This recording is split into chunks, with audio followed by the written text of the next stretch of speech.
है। इसी कड़ी में धर्मनगर कुरुक्षेत्र को धार्मिक पर्यटन के तौर पर विकसित करने और विश्व पटल पर स्थापित करने के लिए जरूरी कदम उठाए जा रहे हैं। कुरुक्षेत्र का नया और विकसित स्वरूप कैसा हो, इसे लेकर कुरुक्षेत्र विकास बोर्ड के प्रबंधक मंडल की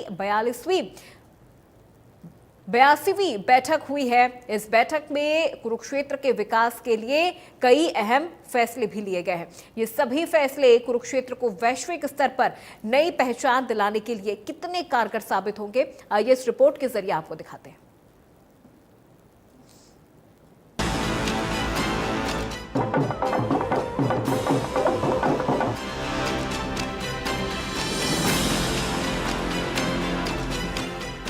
जिस धरती से गीता का ज्ञान विश्व भर में पहुंचा है, जहां से कृष्ण के उपदेश की गूंज विश्व भर ने सुनी है, जो धरती गवाह है संस्कृति के स्वर्णिम इतिहास की, उसे अब हरियाणा की नायब सरकार वैश्विक पहचान दिलाने का प्रयास कर रही है।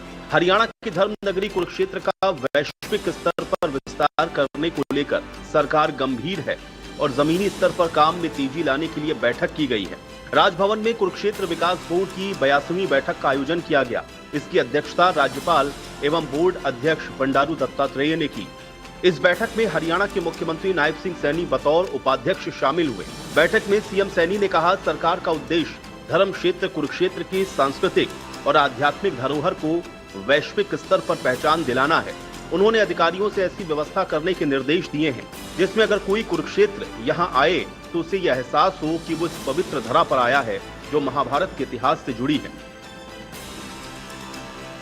धर्म नगरी के लिए वैश्विक पहचान की पहल, पर्यटन के नजरिए से आधुनिक व्यवस्थाएं करना, सफाई व्यवस्था, सरोवर के रखरखाव पर विशेष ध्यान, नवीनीकरण और ट्रांसपोर्टेशन की व्यवस्था बढ़ेगी। कुरुक्षेत्र के मेला एरिया में विकास होगा। कुरुक्षेत्र में महाभारत की थीम नजर आएगी। चौक और प्रवेश द्वार महाभारत की थीम पर सजेंगे। चौक चौराहों के नाम महाभारत की थीम पर रखे जाएंगे। ज्योतिसर के रास्ते पर लगे सुदर्शन चक्र को दोबारा बनाया जाएगा।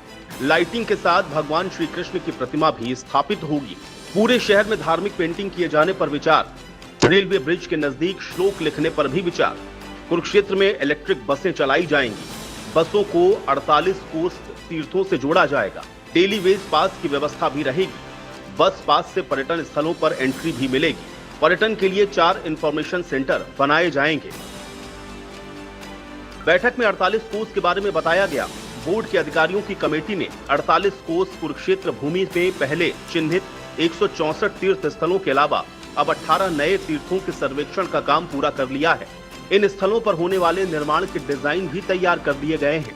ये सभी डिजाइन एक तरह के होंगे। साथ ही इस्तेमाल होने वाले रंग, प्रवेश द्वार, पार्क, हॉल इत्यादि एक प्रकार के ही बनेंगे। सीएम नायब सैनी ने अधिकारियों को इस बात का खास ख्याल रखने के निर्देश दिए हैं कि धार्मिक स्थलों की साज सज्जा और प्रतिमाओं से इतिहास और धार्मिक धरोहर की सटीक जानकारी मिले। इसके लिए प्रतिमाओं के साथ विस्तृत बोर्ड भी लगाए जाएं ताकि कुरुक्षेत्र आने वाले पर्यटक इसके इतिहास से वाकिफ हो सकें। कुरुक्षेत्र में धार्मिक, सांस्कृतिक और पर्यटन विकास की अपार संभावनाओं को साकार करने का काम नायब सरकार प्राथमिकता से कर रही है ताकि धर्म नगरी की पहचान मजबूत हो और कुरुक्षेत्र का धार्मिक महत्व है भव्य आध्यात्मिक नगरी के रूप में विश्व के सामने आए।